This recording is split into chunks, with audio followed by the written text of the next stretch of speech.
purtroppo avere un bambino, un ragazzino per una squadra è una cosa proprio lavoro. I giocatori lavorano, gli arbitri lavorano.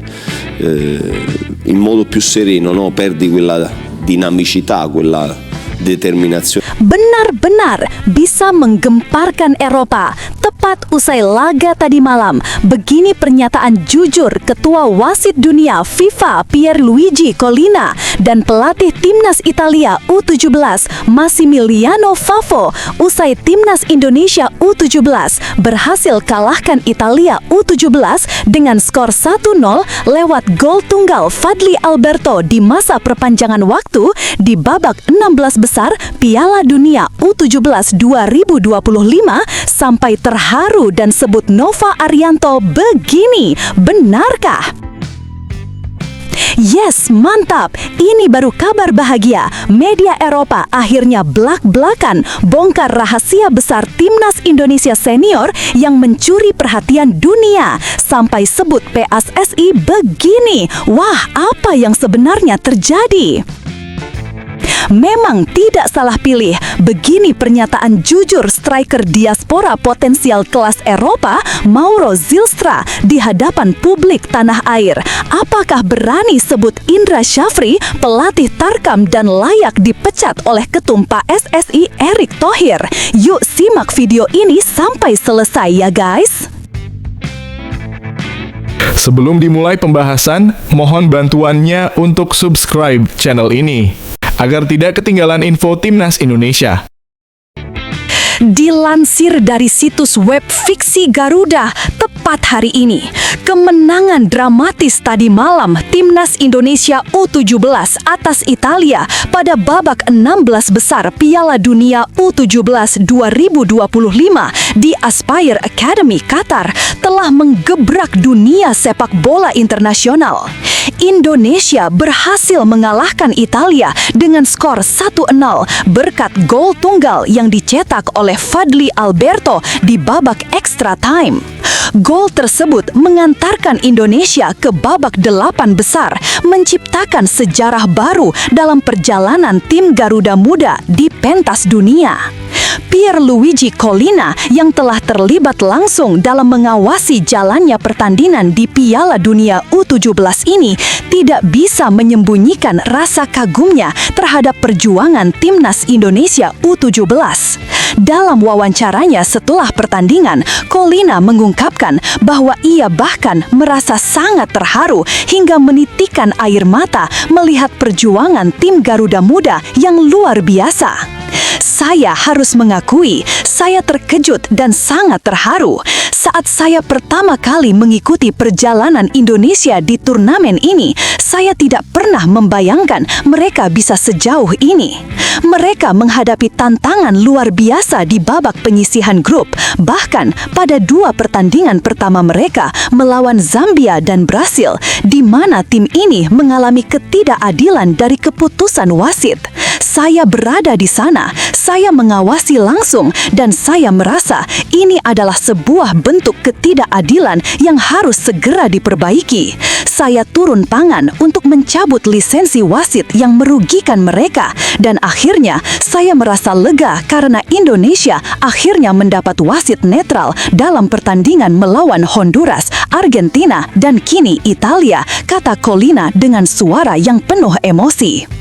Pada laga yang penuh tekanan ini, Indonesia harus bermain dengan 10 pemain setelah mendapatkan kartu merah. Meski begitu, mereka mampu bertahan dengan gigih di bawah tekanan serangan-serangan gencar dari tim Italia. Meski di atas kertas, Italia lebih unggul dan banyak mendominasi pertandingan, para pemain Indonesia berhasil memanfaatkan satu kesempatan berharga untuk mencetak gol kemenangan yang tidak hanya memberi mereka tiket ke babak berikutnya, tetapi juga melukiskan sebuah babak baru dalam sejarah sepak bola Indonesia. Collina menjelaskan bahwa setelah melakukan intervensi tersebut, Indonesia mampu bangkit dan meraih 3 kemenangan berturut-turut yang kini mengantarkan mereka ke babak 8 besar Piala Dunia U17, sebuah pencapaian yang luar biasa. Saya merasa sangat bangga melihat Indonesia mencapai mencapai babak 8 besar ini, mereka benar-benar telah membuat sejarah. Tentu, saya menonton langsung pertandingan melawan Italia semalam. Walaupun Italia terus menggempur mereka, bahkan dengan keunggulan jumlah pemain, Indonesia tetap mampu bertahan dengan sangat baik. Mereka bahkan mampu membuat Italia frustrasi. Itu bukanlah tugas yang mudah, tetapi mereka melakukannya dengan luar biasa. Collina juga tidak lupa memberikan pujian tinggi kepada pelatih Nova Arianto yang ia anggap sebagai kunci kesuksesan Timnas Indonesia U17. Pelatih Nova Arianto luar biasa. Saya sangat terkesan dengan taktik yang dia terapkan. Dalam pertandingan semalam, saya menghitung mereka mengubah formasi sebanyak 5 kali. Itu bukan hal yang mudah dan itu jelas membingungkan Italia. Ketika Anda dapat melakukan perubahan taktik sebanyak itu tanpa kehilangan struktur permainan, itu adalah bukti betapa hebatnya strategi yang diterapkan oleh pelatih, ujar Collina dengan penuh kekaguman. Meski Indonesia sempat mengalami situasi sulit, terutama setelah kartu merah yang diterima, Collina tetap menyatakan keyakinannya bahwa tim ini memiliki kualitas luar biasa dan bisa melangkah jauh di turnamen ini. Saya sudah mengawal mereka dari awal dan meskipun mereka sempat dicurangi di 2 laga pertama, mereka tetap menunjukkan karakter yang luar biasa. Sekali lagi, saya mengucapkan selamat untuk Indonesia.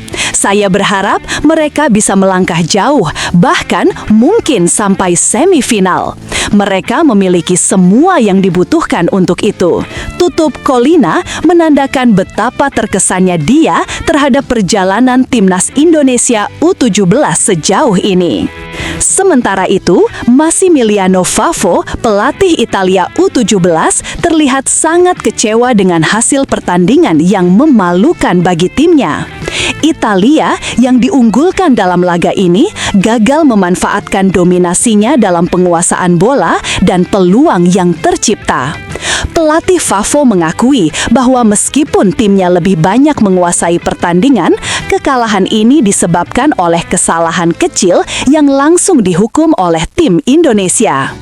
Saya sangat terpukul dengan kekalahan ini. Bagi saya, ini benar-benar sangat menyakitkan. Kami menguasai pertandingan, kami lebih banyak menguasai bola dan menciptakan lebih banyak peluang. Namun, kami hanya membuat satu kesalahan kecil dan Indonesia langsung menghukum kami dengan gol yang sangat berarti itu. Gol Fadli Alberto adalah murni akibat kesalahan kami. Saya bahkan kesulitan untuk menjelaskan kenapa hal ini bisa terjadi, ujar Favò dengan nada kesal dan kecewa.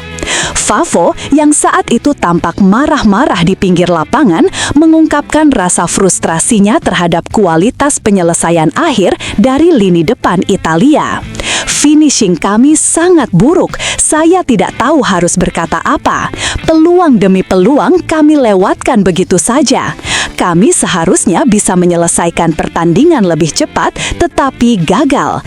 Ini adalah kekalahan yang sangat menyakitkan bagi saya dan tim. Favò juga tidak bisa menutupi perasaan frustrasinya terhadap kegagalan timnya untuk menerapkan strategi yang tepat. Ia menyebutkan bahwa pelatih Indonesia, Nova Arianto, telah berhasil membuat timnya kebingungan dengan variasi taktik yang digunakan.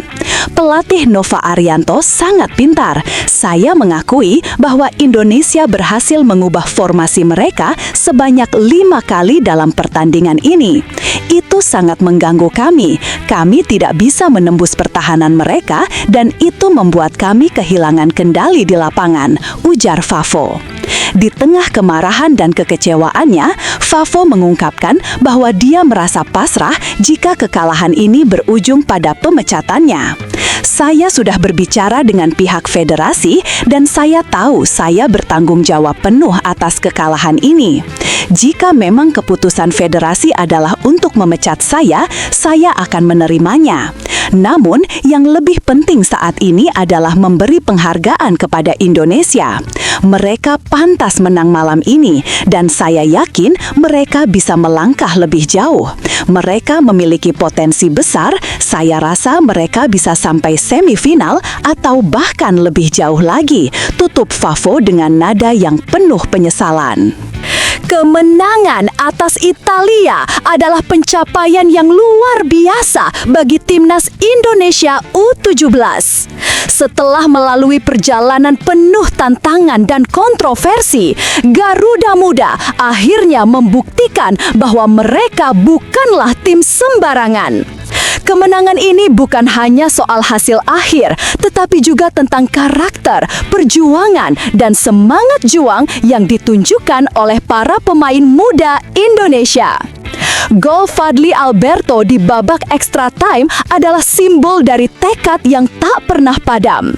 Fadly yang tampil impresif sepanjang turnamen kembali membuktikan dirinya sebagai pencetak gol andalan bagi timnas Indonesia. Gol tersebut tidak hanya mengakhiri perjuangan Italia, tetapi juga membuka pintu bagi Indonesia untuk melanjutkan petualangan mereka di Piala Dunia U17. Dengan keberhasilan ini, Indonesia kini melangkah ke babak 8 besar dan semakin dekat untuk menorehkan prestasi yang lebih besar. Para pemain timnas Indonesia U17 kini menjadi kebanggaan Indonesia dan seluruh rakyat tanah air berharap mereka akan terus melangkah jauh dan meraih lebih banyak kejutan. Selamat untuk timnas Indonesia U17. Kemenangan ini adalah bukti nyata bahwa dengan semangat, kerja keras, dan taktik yang tepat, tim Indonesia bisa bersaing di level dunia. Semoga perjalanan ini terus berlanjut. Tapi tunggu, benarkah kabar tersebut? Simak hasil penelusuran admin di akhir video ini ya guys. Timnas Indonesia kembali mencuri perhatian media internasional. Hampir sebulan setelah Patrick Kluivert didepak, laporan dari Irlandia menyebut PSSI tengah mempertimbangkan pelatih timnas Irlandia Heimir Hallgrimsson sebagai calon nahkoda baru Garuda. Irish Examiner menjadi media pertama yang mengungkap kabar mengejutkan ini. Mereka menulis bahwa Indonesia memantau situasi Hallgrimsson di momen penentuan Irlandia menuju Piala Dunia 2026.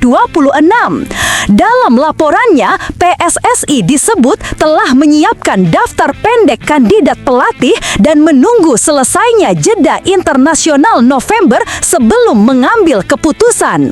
Media tersebut juga menyinggung latar belakang Erick Thohir yang memiliki koneksi kuat dengan klub-klub Eropa. Situasi Hallgrimsson sendiri sedang tidak stabil.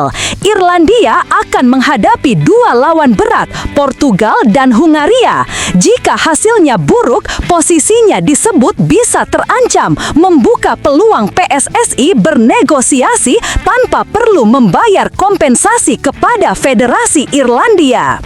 Namun, ketika ditanya oleh media The Journal, Hallgrimsson menyangkal mengetahui minat Indonesia. Ia menegaskan fokusnya sepenuhnya tertuju pada upaya membawa Irlandia ke Piala Dunia. Meski begitu, Hallgrimsson bukan satu-satunya kandidat asing yang dikaitkan dengan Indonesia.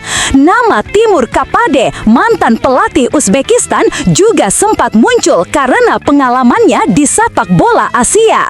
Bagi publik Indonesia, Hallgrimsson bukan figur baru. Ia pernah membawa Islandia bertanding di Jakarta pada 2018 dan merasakan langsung atmosfer panas Stadion Utama Gelora Bung Karno. Kini, dengan semakin banyaknya media Eropa yang menyoroti langkah PSSI, teka-teki pelatih baru timnas Indonesia semakin menarik untuk ditunggu. Keputusan besar diperkirakan diumumkan setelah jeda internasional, apakah Hallgrimsson yang dipilih atau justru nama lain yang akan memimpin Garuda. Menjelang duel leg kedua kontra Timnas Indonesia U22, pelatih Mali U22, Fousseni Diawara, memberi pengakuan jujur soal pentingnya kemenangan 3-0 di pertemuan pertama. Hasil itu menurutnya membuat mental timnya terangkat. Namun ia menegaskan Mali tetap tidak boleh menganggap remeh Garuda Muda yang dipastikan tampil dengan motivasi berlipat. Pertandingan penentuan ini akan kembali dihelat di Stadion Pakansari, Cibinong pada Selasa 18 November 2025 pukul 18 WIB. Bagi Indonesia, laga ini menjadi kesempatan untuk membalas kekalahan telak di leg pertama. Mali datang dengan tekad meraih 2 kemenangan sekaligus. Diawara menyebut timnya hanya punya sedikit waktu pemulihan, namun tetap mempersiapkan diri secara serius. Selain mengejar kemenangan, ia juga berencana memberi menit bermain kepada beberapa pemain yang belum tampil. Kami tetap fokus dan mempersiapkan laga ini dengan sangat serius, ujar Diawara di GBK. Kami ingin memainkan pertandingan yang bagus dan melihat pemain yang sebelumnya belum banyak bermain. Meski unggul 3 gol di leg pertama, Diawara mengaku sangat mewaspadai kebangkitan Indonesia. Ia menilai skuad asuhan Indra Syafri pasti tampil lebih berbahaya setelah dipermalukan. Karena itu, ia menuntut anak asuhnya tetap disiplin dan fokus penuh. Diawara juga mengungkap alasan di balik kekalahan Indonesia pada laga sebelumnya. Menurutnya, Garuda Muda tidak bermain buruk, tetapi memulai laga dengan lambat sehingga mudah dieksploitasi oleh intensitas tinggi Mali.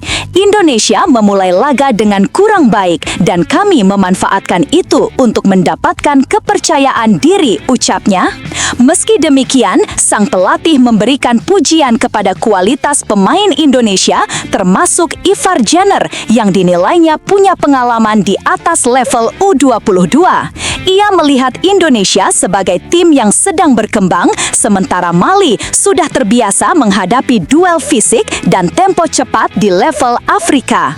Mereka tim yang sedang belajar, sementara kami berasal dari benua dengan karakter permainan berbeda, tutup Diawara. Ajax Amsterdam resmi mengumumkan bergabungnya Danny Lanzat ke jajaran staf pelatih tim utama. Mantan asisten pelatih Timnas Indonesia akan menduduki posisi asisten pelatih selama Fred Grim masih menjabat sebagai pelatih sementara. Dalam pernyataan resmi klub, Lanzat yang kini berusia 49 tahun sudah langsung hadir memimpin latihan bersama tim utama. Danny Lanzat ditambahkan ke staf teknis dengan segera. Ia hadir di lapangan latihan hari ini sebagai asisten Fred Grim, tulis Ajax dalam pengumuman mereka. Klub juga menjelaskan bahwa seperti Paul Nuyten, Lanzat akan tetap berada di posisi tersebut selama Grim memimpin.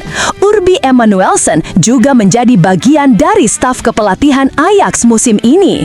Lanzat sejatinya bukan sosok asing bagi Ajax. Ia merupakan jebolan akademi muda klub tersebut dan sempat tampil 2 kali untuk tim utama pada musim 1995 hingga 1996 sebelum melanjutkan karir ke AZ, Feyenoord, FC Twente hingga memperkuat timnas belanya. Setelah pensiun, ia meniti karir sebagai pelatih dan telah mengumpulkan pengalaman lebih dari 1 dekade di berbagai posisi. Sebelumnya, Lanzat meninggalkan timnas Indonesia pada Oktober 2025 berbarengan dengan perpisahan Patrick Kluivert dan PSSI setelah kegagalan Garuda menembus Piala Dunia 2026. Kepergian itu merupakan keputusan bersama. Di tengah kabar ini, rumor lain ikut mencuat. Patrick Kluivert disebut masuk radar Ajax untuk posisi pelatih kepala. Jika rumor itu benar terjadi, bukan mustahil kolaborasi Kluivert-Lanzat kembali berlanjut di Amsterdam. Pemain Timnas Indonesia U22, Mauro Zylstra, memberikan evaluasi jelang pertemuan kedua melawan Mali U22. Ia menilai masih ada beberapa aspek yang harus diperbaiki jika Garuda Muda ingin meraih hasil lebih baik, terutama dalam hal komunikasi antar pemain. Menurut Mauro, lemahnya komunikasi membuat Indonesia kerap kehilangan kontrol ruang yang kemudian dimanfaatkan Mali untuk menciptakan peluang pada laga pertama.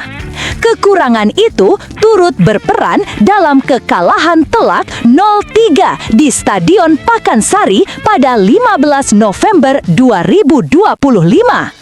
Dalam pertandingan tersebut, Indonesia kebobolan cepat lewat sundulan Sekou Doucouré sebelum Wilson Samake menambah keunggulan pada menit ke-34. Mali kemudian menutup laga dengan gol Moulaye Haidara menjelang pertandingan usai. Kami harus lebih baik dalam berkomunikasi satu sama lain. Banyak ruang kosong yang terbuka dan kami harus lebih disiplin, ujar Mauro kepada wartawan. Garuda Muda kini berharap evaluasi tersebut bisa membawa perubahan positif pada pertemuan kedua melawan Mali.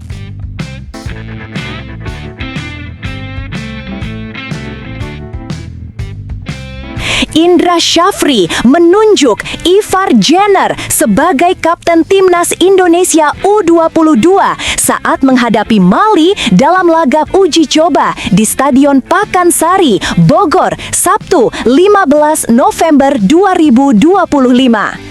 Pada pertandingan tersebut, Garuda Muda harus mengakui keunggulan Mali dengan skor 0-3 lewat gol Sekou Doucouré, Wilson Samake, dan Moulaye Haidara. Menariknya, keputusan Indra Syafri menjadikan Ivar Jenner kapten mendapat dukungan langsung dari Kadek Arel yang sebelumnya memegang ban kapten. Pemain Bali United itu menegaskan tidak mempermasalahkan pergantian peran tersebut. Siapapun yang diberi kepercayaan pelatih, kami akan dukung 100%. Mau Ivar atau yang lain, kami semua support, ujar Kadek. Ia menilai Ivar memang layak dipercaya menjadi pemimpin tim karena memiliki pengalaman lebih, termasuk tampil bersama timnas Indonesia senior. Ivar pemain first team, kami harus menghormatinya. Yang terpenting, kami ingin yang terbaik untuk Indonesia, tambahnya. Timnas Indonesia U22 akan kembali menantang Mali pada laga uji coba kedua yang digelar di Stadion Pakansari, Bogor, Selasa 18 November 2025, pukul 18 WIB. Setelah ditelusuri oleh admin, berita pertama tadi hanya karangan ya guys. Tujuannya untuk edukasi penonton karena mulai marak berita karangan yang menyebar di YouTube. Penulis juga sudah memperingatkan agar hati-hati sebelum menyebarkan video ke temanmu.